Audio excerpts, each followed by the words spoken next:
Rubble piles are one of the easiest ways to make your board look a bit more interesting with very minimal effort. But taking it as someone who's done it wrong before, let me show you how to do it in a much better way so that you have something which fits into the environment that you're putting it in. Now, this starts off by mixing together some plaster with some PVA glue and some sand. So this can be pre-mixed plaster or it can be like polyfiller type stuff, but you want roughly 2 parts of your plaster, 1 part of your PVA, and then as much sand as you want to make it kind of gritty. Don't go overboard, but you want to mix it until it's the consistency of smooth peanut butter. From here, you can spread it around and move around as much as you like. I could have stuck these bits down with a glue gun. Don't know why I didn't really, but it works perfectly well using the whatever this mix is called. I'll call it plaster from now on.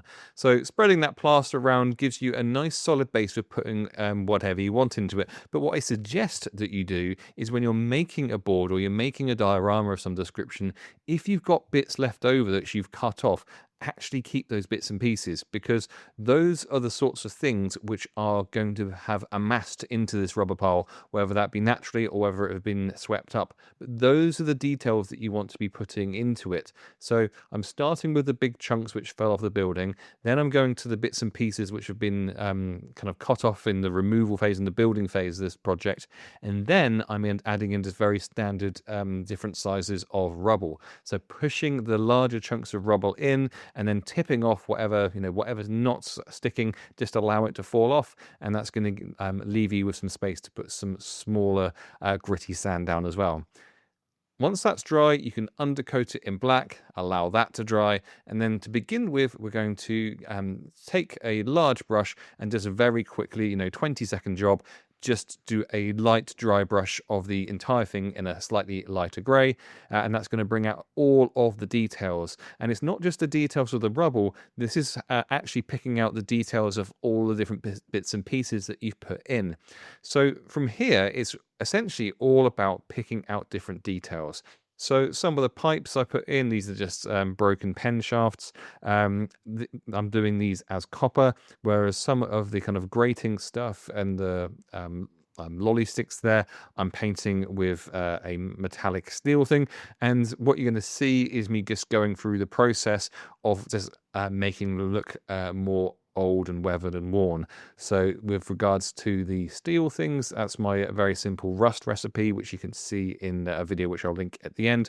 But the copper's a little bit different because copper doesn't age in the same way that steel does. It actually becomes kind of more white and then green as it oxidizes. So I'm adding white on top of the little brown bits of detail there, and then you'll see in a minute me adding just a small amount of a paint called Plasmatic Bolt.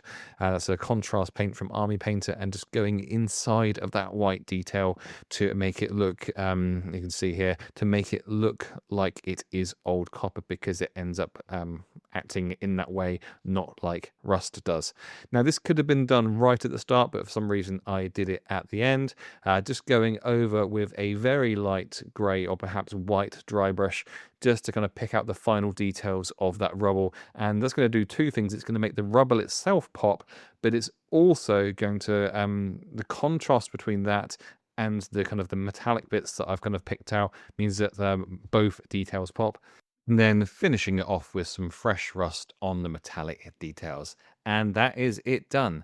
Now, this could not be a lot more simple than it is, but it's a really nice thing to just spend a little bit of extra time on, making sure it looks like it's actually come from somewhere rather than just some random bits just sprinkled on top. If you want a little bit more information about how to make rust look like rust, then check out the video on your screen now.